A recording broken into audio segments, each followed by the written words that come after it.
Howdy guys, it's Zolo, and welcome to the next deck profile for the Malicious Monarch deck. Alright, so this is actually a deck which I built myself, no guides or anything, just putting that out there. So if it's inconsistent in a sort of way, which it has been a little bit, it's my fault, but I've been trying this deck out for quite a while. I tried many different ways to build this deck, and this is the one that seems most consistent. Of course, you can go for any other build. I would love to see any of you guys going for like synchro builds or anything like that, because it is possible. Fabled works very well in this deck. I just took the Malicious because I could. Anyway, so the first card here is the Blackluster Soldier, On With The Beginning. Now, On With The Beginning is a really good card to have in any dark light deck that essentially revolves around chaos. He's mainly there just to be a big beater and vanishing cards. I don't have any XYZ monsters for Blackluster Soldier, just so you know. In this deck, you can, in case you go for any other level 8 monsters. But mainly, it's going to be BLS. That's going to be a level 8 monster in this deck. And it's the highest level monster in the deck, so... and it's also the monster with the highest attack of any monster in the deck. So, yeah. Next up is Dark Arm Dragon. Now, Dark Arm Dragon can work in this deck. You can replace it with, say, some Light Ray card, like Light Ray Diabolus or something, in case you go for a more lightish deck. But I just go Dark Arm because he is quite good. Not that I managed to get him out too much, because regularly I don't have as many dark monsters as I want to have in my grave in order to summon him. I either have too much or too little. So, but that's mainly the one you want to go for. He's like the go-to guy if you want to go get rid of back row. So that's mainly his portion. That's mainly his part of the deck and how he's going to work there. Next is Gores, the Emissary of Darkness. Now, I just go Gores because even though I tend to have a lot of back row in this deck, Gores is definitely a good card to have. I mainly just discard him for, say, with some way, and then just... I just discard him some way because this deck is very big on discarding and sending cards to graveyard from the hand anyway. So that's his... so if I send it to graveyard, I can summon it back with, say, like Call of the Haunted or something, just to get him out. I don't necessarily use him as a hand trap. You can if you want to. That's a recommended way, but if you don't really need him, I just use him as a big beater in this. I don't use him as a hand trap like most people do, because it doesn't work as well in this deck. It's just Gore's level 7 monster that's easy to summon. Fine. Next up is Light Pulsar Dragon. You can go for this guy. You can go for this guy and more of him if you want. I guess you could go for like a Light Pulsar Dragon build, in case you would want to. Mainly this card is just easy to get out, and I mainly just toss him to the graveyard, so I can summon him with this other method. I don't necessarily go for his Chaos Summoning, because the only monster I'm going to Chaos Summon in this deck is either Chaos Sorcerer, as you see there, or BLS. So...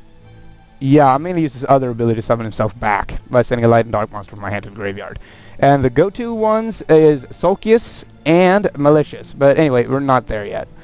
Then we have Mobius the Frost Monarch. You can splash pretty much any monarchs in this deck and have it work. Just don't go for too many of them.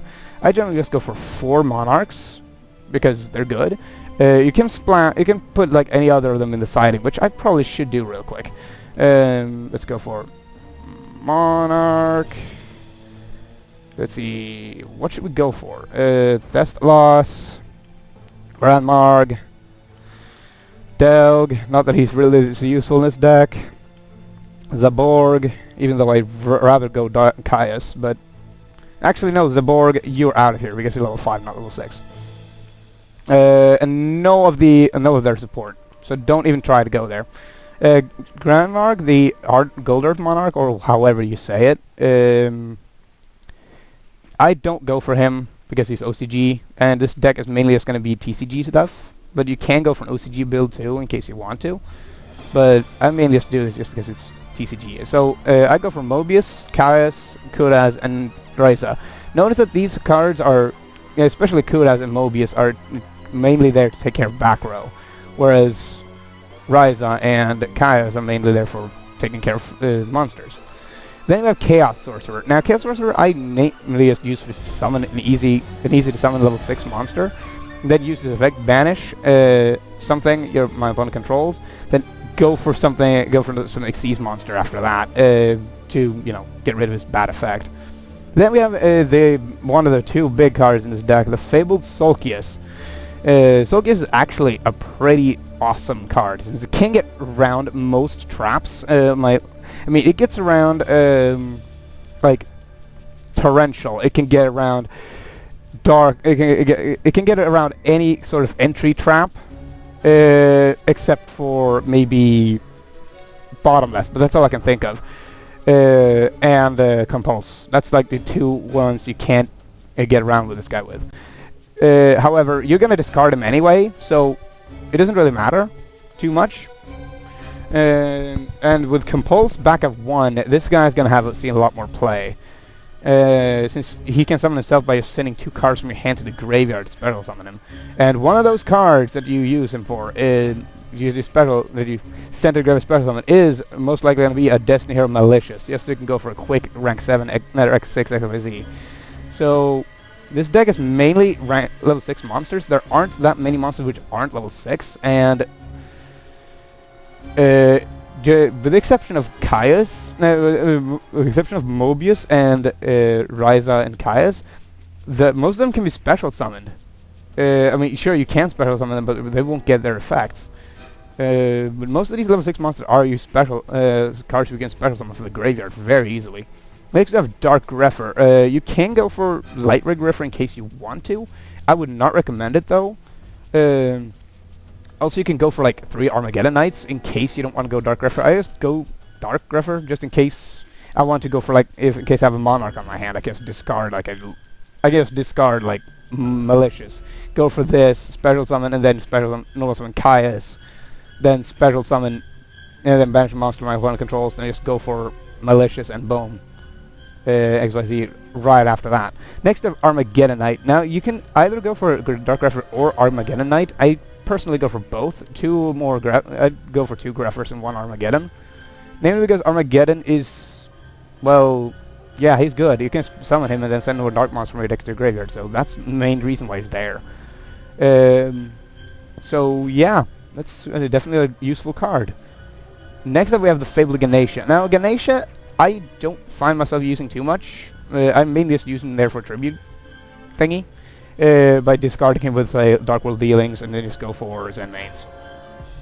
Essentially. That's what generally what I go for. Or he's just a, like, banish target for this guy or this one. So that's mainly what he's there for. Or to get out, like, Zen Mains.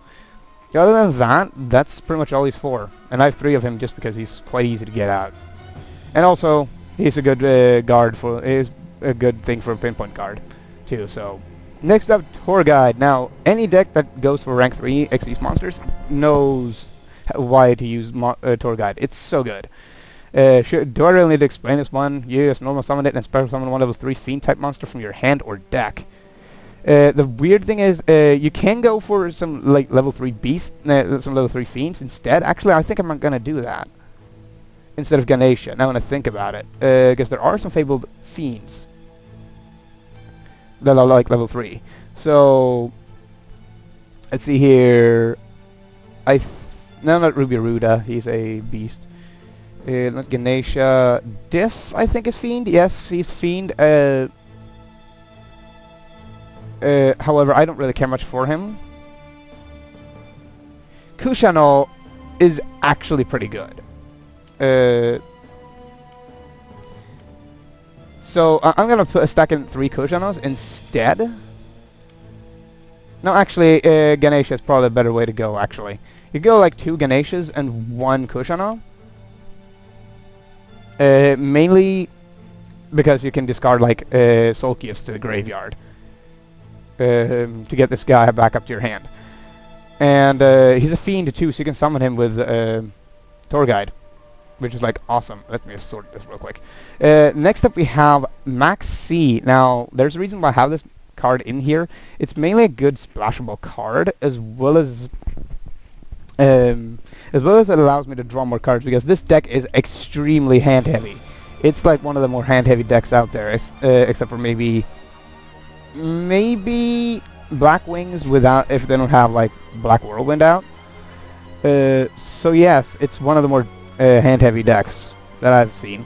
Next up we have Battle Fader. In case you just have like Monarchs, which I've found myself have like all the 4 Monarchs in this deck on my hand, and Battle Fader, I just tend to just go Battle Fader and then just normal summon, activate Battle Fader's effect just to make sure that my opponent can't do any damage to me, then tribute it for some Monarch. Or any other like level 6 monster here. So that's really cool. Then of course I have Dark Will Dealing, so this should be played self-explanatory. Just discard like a Sulcius or a friggin' Malicious in case you would want to. That's what mainly it's for. Next up we have like Foolish Burial.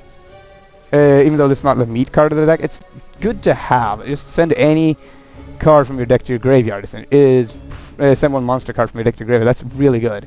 So you can go for like Sulcius or Malicious. I tend to go for Sulcius though, because Sulcius you can use this effect, just discard Malicious.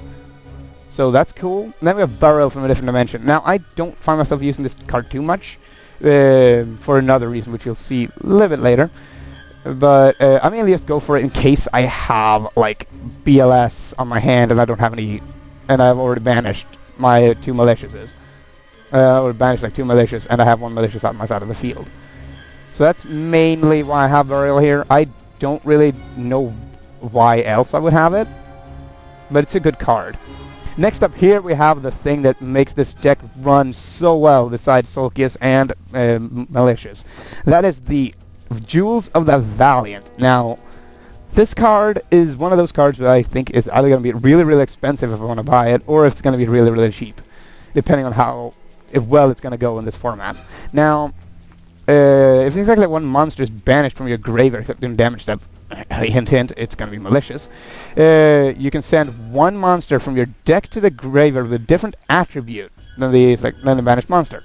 So you can go for Banish Malicious, special summon another Malicious, then just go for Sulcius, discard 2 cards, send 2 cards to the graveyard, go for Sulcius, and then boom, XYZ, instantly.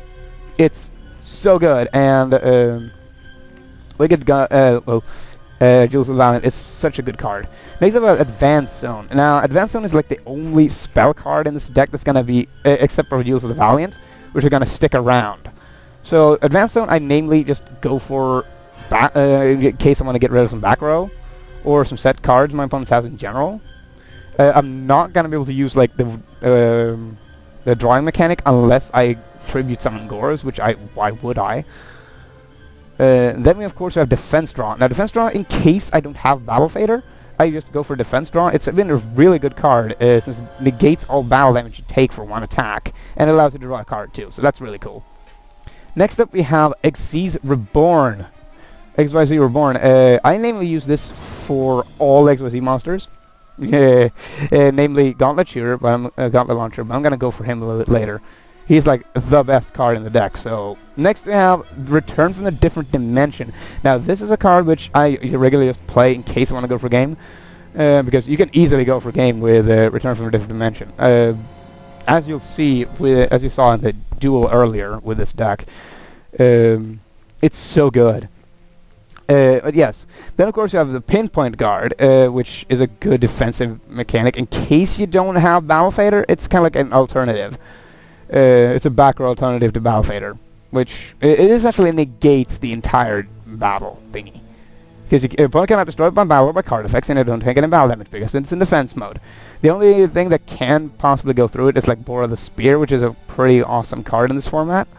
And then finally, it's Call of the Haunted. This I only run 2 of. You can run more of it if you want and skip 1 Pinpoint Guard, but I just tend to go for 2 of these. Note how much of this deck is just depending on the grave so much. Cards like Necro Valley and the 3 big ones that are gonna like destroy this entire deck is gonna be Necro Valley, Macrocosmos, and Dimensional Fissure. Those are the ones that are gonna destroy this entire deck. So that's a pretty bad thing. But if as long as you don't run into those cards, you're pretty much set. Next we have the Expert deck. Now I'm not gonna go. I go Gaia Knight, Gaia Dragon, the Thunder Charger, mainly because it's a good card for rank 6 XZ summons. Because this deck is gonna be because most of these cards are going to be like out of their Xyz materials very quick, and you can just go for God Dragon after that. So, and also it inflicts piercing damage, so you can get around defensive walls as well, like say if someone else goes pinpoint guard. Not that I would see anyone use it, besides maybe Infernity, but yeah. Then we have number 25, Force Focus. Force Focus I named the for just because of Atlantis. Otherwise, I don't recommend you go for Force Focus. Instead, I would rather go for 2 Photon Strike Bouncers, unless you really like Chromal Atlantis like I do.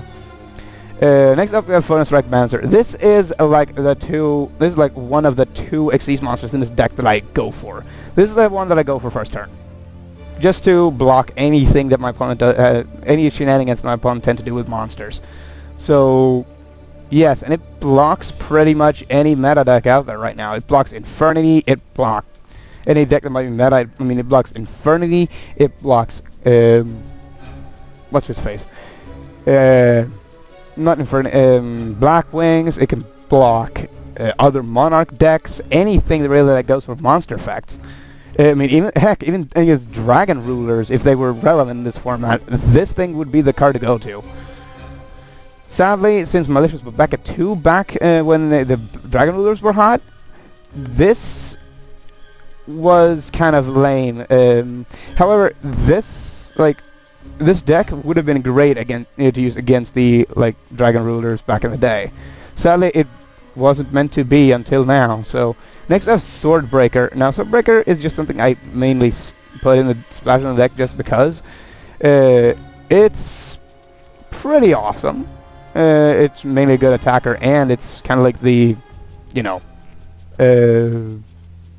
what should I call it? The Cataster of this deck. So, especially if you go something that's monotyped, you are gonna be kicking their asses with this thing.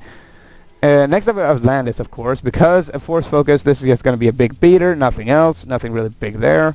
Next, we have the big card, the Gauntlet Shooter. This is what makes the deck, this is the Xyz monster that makes the deck run so well.